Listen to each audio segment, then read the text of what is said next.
Warning, fear and uncertainty are driving gold prices to near all-time highs.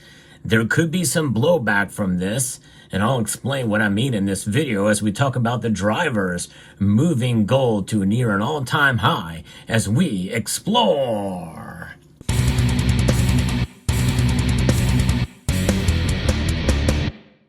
Yeah, gold and silver are up. I'm a little late in my market report today, but gold is nearing an all-time high yet again. In fact, right now, the markets have just opened in Asia, and gold is down $1 after rising up fairly dramatically over the course of today. It's at $2,755.90.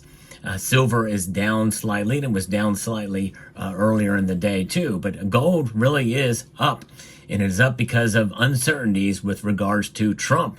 Trump uncertainties push safe haven gold to near all-time high. This is the piece from Reuters I'm going to be referencing here. Gold prices soared to near 3-month highs today as trading just below its record peak, fueled by a soft dollar, which actually the dollar has rebounded since this report, and lack of clarity around U.S. President Donald Trump's policy plans, which investors fear could trigger trade wars and elevate market volatility. And I think some of this Trump is going to keep close to his cuff in terms of what is going to be done, and probably will announce them at the right time. And of course, it may be something that we're overly fearful of and overreact, and that could cause blowback in the gold market. In other words, the price could drop fairly substantially because a lot of the geopolitical factors have calmed down, at least to some extent. And so they're not driving as much as the economic situation with the new president here.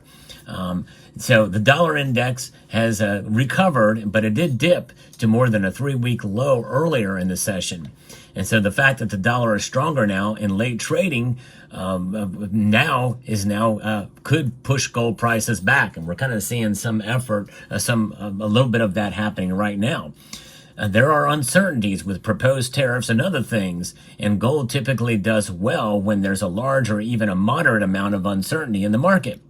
It's a natural place where people gravitate to, according to Ryan McIntyre, Senior Portfolio Manager at Sprott Asset Management. Trump said his administration was discussing imposing a 10% tariff on goods imported from China starting in February, the same day that he previously said Mexico and Canada could face levies of around 25%.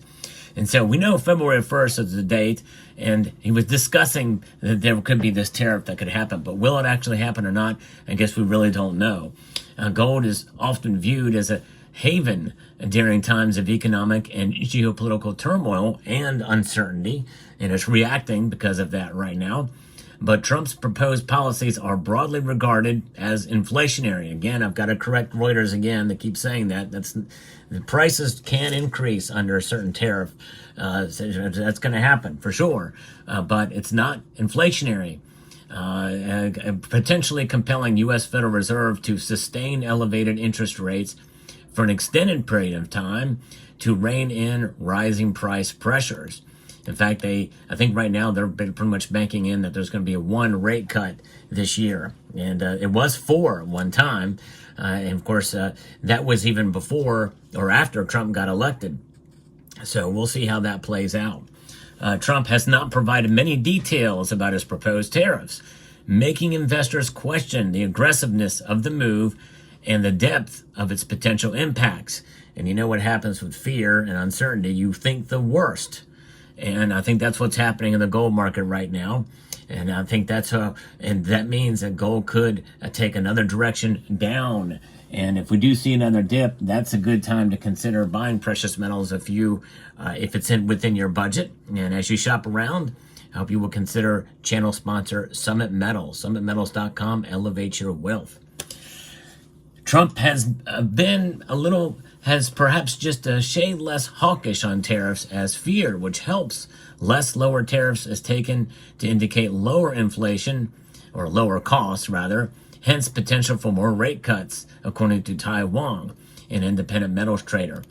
And so that is what's going on there, and we'll see how that plays out. It depends on how people read into what Trump is saying and what could come at any given point in time. But this, because of these prices rising, because of that, think about it. If he ends up not doing or delaying tariff implementation, we could see gold drop even fairly substantially. Would not be surprised if no tariffs are implemented. The blowback that we could see in the gold market could be substantial. I'm talking about maybe $2,600 gold. Some have said even $2,500 gold, which obviously is still very, very high, but nonetheless, it wasn't that long ago that we were around $2,600. We could go right back there again very quickly if these tariff fears are unrealized. Now, silver is not reacting as much there. Amazingly enough, it did not really move the needle today. In fact, it was down slightly. And as I record this video now at the beginning of the opening market, it is down 2 cents right now to $30.84. And we'll see how it plays out. But that's the thing, folks. How markets react, the uncertainty, the psychology of the markets is an extremely powerful natural market force. Yes, it's unnatural, I guess, to worry, but many of us do worry. It's understandable. This is something that is occurring in the markets right now with gold, and I think people are looking for that safe haven.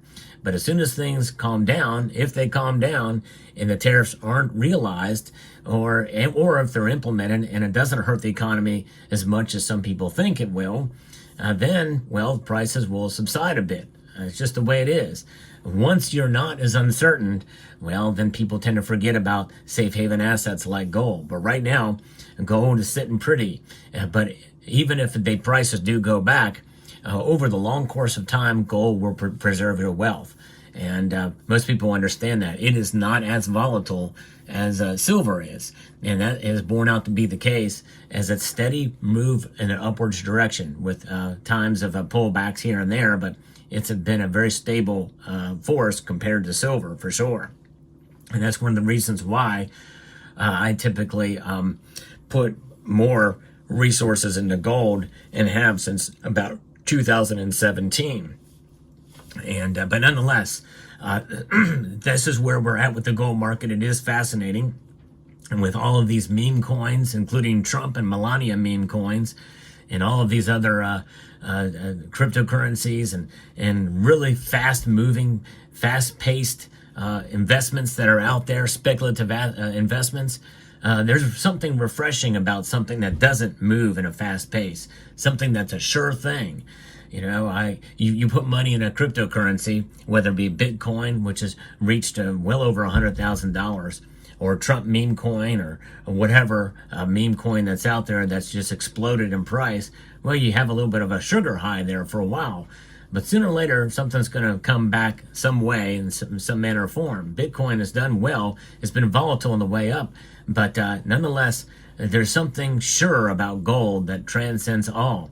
Because in the end, even though it's highly unlikely, these digital assets that are backed by nothing but the energy to produce them and the digital ledger behind them, the blockchain or whatever it is that is utilized to transact, those things technically could disappear. Not saying they will, but anytime soon. But it is possible. Gold never goes away, and that's a beautiful thing for sure.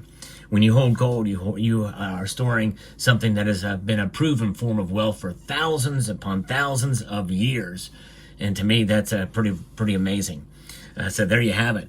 Where gold goes from here, the kind of blowback that we could see. Be prepared for all eventualities with regards to gold, especially given the psychology of the markets. And really, that is what is volatile in the end. Gold itself, priced in dollars, but not volatile in and of itself, because it has a long-standing value proposition compared to price, compared to the markets the price that the markets bear out.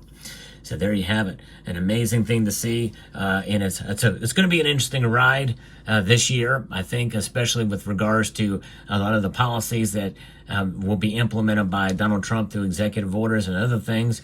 The economy may be in for a little bit of shock, and it may seem bad at first, in terms of how markets react to it.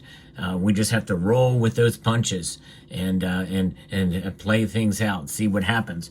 Ideally, it would be nice to see actual costs actually fall instead of disinflation getting back to 2%. It'd be nice to see some deflationary pressures for once. I think that would be a very good thing for the economy, as long as it's controlled, obviously. And we do want a strong dollar. Well, at least there's a time, well, that's what they want now, is a very strong dollar, because of the BRICS and other entities and other nations holding gold. The more nations that hold gold, I think that provides a much larger, rival against the dollar, believe it or not. Yes. The more nations that hold gold that can back their currencies by the power of the gold in their vaults, even if their currencies aren't backed by the gold, in the end, in reality, when you think about it, gold is the ultimate arbiter. It is the anchor of trust between central banks, and many nations know that for sure. So there you have it. So there's your market report. Let me know what your thoughts are in the comment section down below. Hope you found this video informative, insightful, and educational. Would like to extend a multitude of gratitude to you all for taking the time to watch, and encourage you to please rate, share, comment, and subscribe.